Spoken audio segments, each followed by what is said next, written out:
እንግዲህ አሰላሙ አለይኩም ወረህመቱላሂ ወበረካቱ። እንዴት ናችሁ? ሰላም ናችሁ? አሸማ ርከፉኔ ውይ ጉዴ ፈላ ጉዴ ፈላ ጉዴ ፈላ ጉዴ ፈላ። ፍጹምና ሄሉ እስከ መደብደብ ደርሷል። ብሩክና ልጁ እስከ መደብደብ ደርሷል። ለሆለ ቆጣ ይላል። ልጁ እንኳን ስራ ነው ማለት ለምን መጣችሁ? ምንድነው? ጉዴ ኦ ጉዴ ኦ ጉዴ ኦ ጉዴ ቤተሰቦች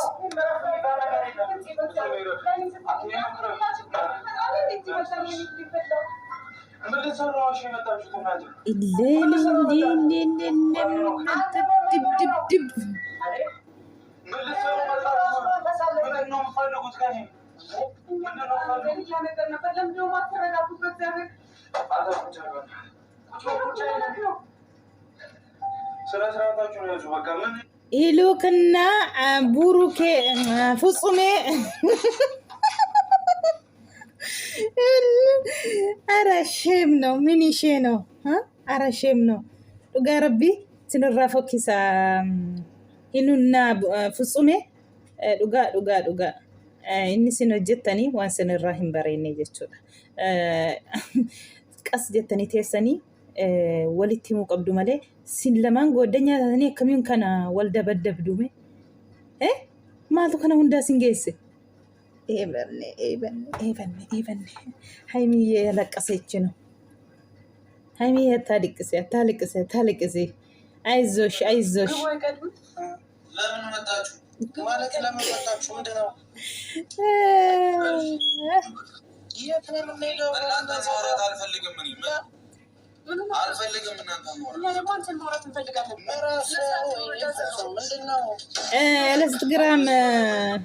Instagram irraan ergee mucaanii baay'ee miidhameera jechaa jirti. Egaa lakki jennaan mucaanis didee qaf jedhe fakkaata.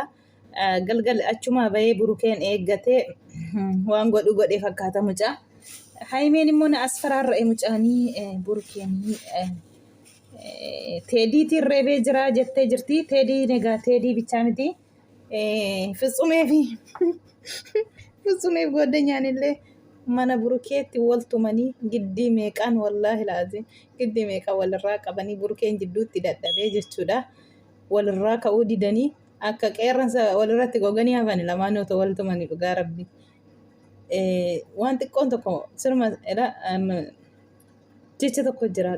Waan karaa dubartii kaateef waan karaa ijoollee kaatee gadi hin qabbanuuftu daftee kan jedhan kanadha. Waan mikinaata xiqqittii tokkotti taa'anii walii galanitti guddisanii addunyaa kana muluu fudhachiisan.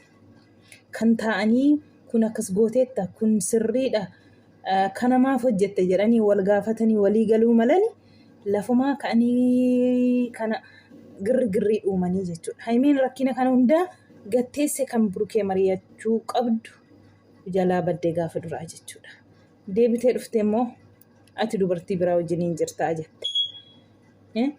Natti mii jedhe kadhatee dadhabe. Boodarra immoo gaafa inni qabbanaayetti dhiisu itti himtee jechuudha.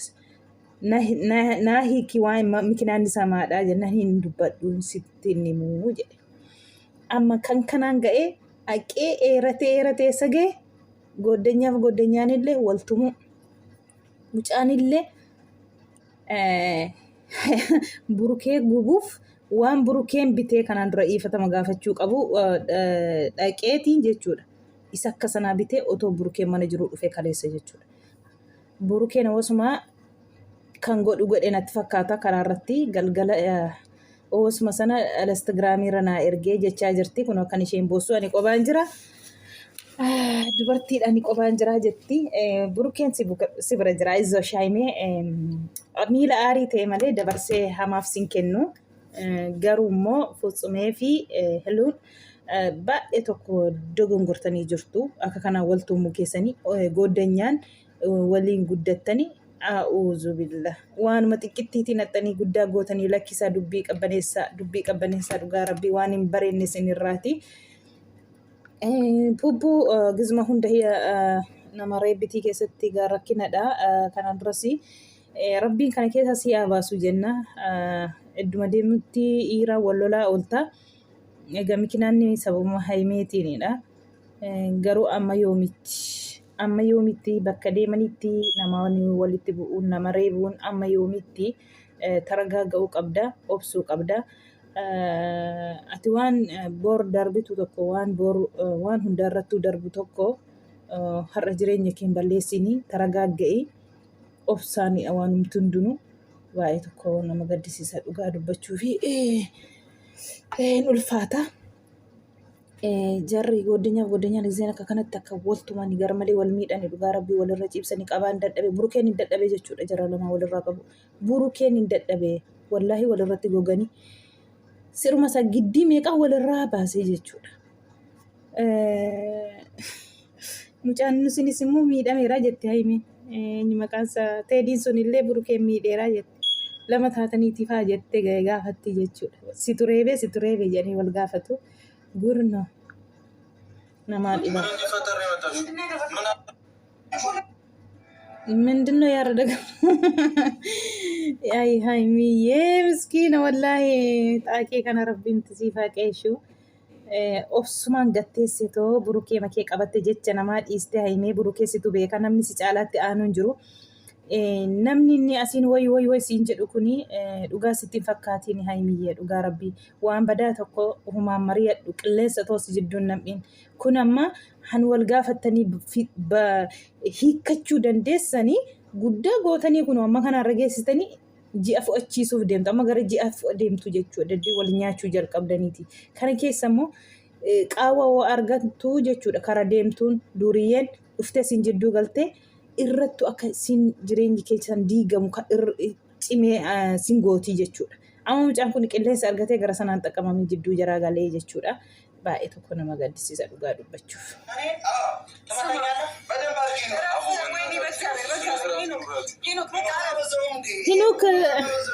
Hinukiin maal argatee hinukiin kun maaf ariifatiin hinuk ati akkamiin ariifatta akka kana jechi futsumeefatti maaltu walitti sin buusuu si dhaqate silaallee maarratti wal loltu haimeef burkeen tokko boorganam futsumeenis sinis immoo futsumeef hinukiinis immoo sin waliin guddattan wal harka nyaattanii dhuddan maarratti wal loltu mee maal daaricha isa kaminnis walitti sin buusu amma too beektanii dhugaa rabbiin hok dogon gura guddaadha lamaan keessan sin warreebuun jechuudha deebitanii jechuudha yoo dandeessanii akkatti walitti fiddanii araarsitanii burukeef haimeetiin malee hinuk ati gara burukee taatee futsumeen immoo gara haimee ta'eeti miti kuni akka kanaa miti dubbiin akkasitti miti taragaaga'u maal namni ofitti kofashiisina nama dhugaa rabbii mee anduun tokko sinoo atoo burukee hoggantaa hinuk futsumeenis gara haimeeti akkamiin jara lamaan walitti fiduu dandeessu deebitanii irsa barsaachuu era shemno ምን ነው ተረጋጉ እንጂ ምን ሆናችሁ ነው እንደ ሕፃን ልጅ ጫወታ ነው እንዴት ነገሩ አላገባም akkamiin kana jechi akkamiin tokko goone jettanii yaadure edda akka kana waltuntu ta'e deebitanii fi keessanii nu deebitanii jechuudha maaltu warreebbiti sin bira geessisa maa inni wanti irratti warreebdu qabdu sin lamaan hanuma irratti warreebdu qabdu yoo isinii hinuk haimeen illee goddanyaa keeti futsumeen illee goddanyaa keeti burukeen illee goddanyaa keeti akkasumallee futsum burukeenis hanuukas haimeenis goddanyaa mee maal inni irratti wal sintumsiisu maal inni baay'ee tokko waan isa xaaxaa sakaanii dhumne xaaxaa meeqama ilaala burukeen miila aariitiin mucaatumeera teediin sun mi'ameera jechaa jirti intinirra naa ergee jetti tokko jedha deebee immoo xaaxaa isa duraatiin dubartii gara biraa wajjiniin jirta lama jedha deebanii immoo goddanyaa waltuman sadii jedha mee maa inni kun maal jettume tokkitti keessaa yoo hiikkatanii tokkitti tokko yoo walii galanii keessaa bahuu dadhabanii ji'a tokko muluu fudhachiisuuf deemaa jiru otoo wal nyaatanii kun wallahi waan qallaaliidha bara kunam otoo gattaa'anii haimee burukee akkuma dhageesse sanatti gatteesse xaaxaa kana fixxeettite kun hin jiru kun guddatee dhaqee wanti wal nyaachisu hin jiru jechuudha. Amma ijoolleen kun wayin ijatoo wal jaamsanii iddoo tokko wal dhaanii baay'ee tokko ulfaataa jechuudha. Amma mucaan egaa kanaan sababa burukeetiin haimee argachuuf haimee asfaraarraa jiratenna mana koona beekaa an dubartiidha jetti. Akkasittuu guyyaa deebeetii gaafa guyyaa sana fireendii kooti jedhee gaafa jedhan iddoo tokkotti gaafatan duubarra dhaqee barriitti qosoqosee barri gizeen banu isadha jette. Naasuutiin nan du'ee jette. Maal barbaadda maal innaan dhiifatama si gaafachuun dhufee jedhee gaafa sanas. Mana bareeraa ammoo mucaan qaxxitaa ishee adda isheenattu adda isheen galtu ishee duuba deemuu jalqabee jechuudha. Kanaafiyyuu burukee taragaaga'ii haimeen illee akka miidhamneef ammati sana dhiistee aarii kee qabbaneessatte haimee akka miidhamne. Wayin mana sana qayyarachuu qabdi haimeen. Siluma immoo kara deemtuu mana ofiitti agarsiisuu miti. Kara deemtuu mana ofiitti agarsiisuu miti. Nama fakkaattee siif oogee fakkaateeti nama miidha. Kanaafuu mana achiitti qayyarachuu qabdi. Mana achiitti qayyaruu fi kan achi immoo hundumtu keessa mee gara buttaa jaraa deemaami dhugaa rabbi mee achi deemaa achitti dhaqaatii taragaaga'aatii waan hunda sakanni jedhaa fixadhaatii kottaa dhugaa. Hameenis otoo buttaa jaraa deemte bareedaadha. Silumayyuu maliyyeen yoo danda'ame akka suftanii jedhee isiniin jedheera. Egaa kabajaan qabnu hangafni isin biratti jedhanii si waqqasanii jiru. Yoo dhageessan gara buttaa jaraatu deemtanii achitti mushiyyeen illee hundumtuu walitti isin fidee tokko rakkina keessan isin hiikkachuu dandeessu jechuudha. Akkasitti as teessanii hambaasu malee hanqannasu hin jiru. Rabbi isin haqayeessu jenna. Baay'ee tokko ulfaata. Hinukii fi Fitsumeen immoo waan keessan lamaan immoo nama dhiba keessumaa. Baay'ee tokkotti nama dhiban keessan lamaan dhugaa dubbachuuf. Kan keessan lamaan waan sinii irratti wal loltan waan sinii irratti wal dhabdan baay'ee tokko anna dhibe naafu. Maa inni kun hundinuu ekileerra dhaabachuu hin ta'u jarri boru walitti deebi'u tokkuma ta'u haimeef burukeen. Kanaafuu isin lamaan dhimmatti wal dhabdan hin qabdan jidduutti. Dhimmattis wal loltan hin qabdan dhimmattis wal dhabdan hin qabdan. Jidduutti waliin dhabina yoo dandeessan rakkina isaanii akka isaan rakkisa isaanii hiikkatan godha. Malee jidduutti isin xaaxaan uumina jidduutti lolan uumina. Isinii fi lamaan keessaniif iyyuu. A'uuzu billah baay'ee tokko nama naasisa dhugaa rabbi akkatti giddii meeqaan akkatti burukee miskiin.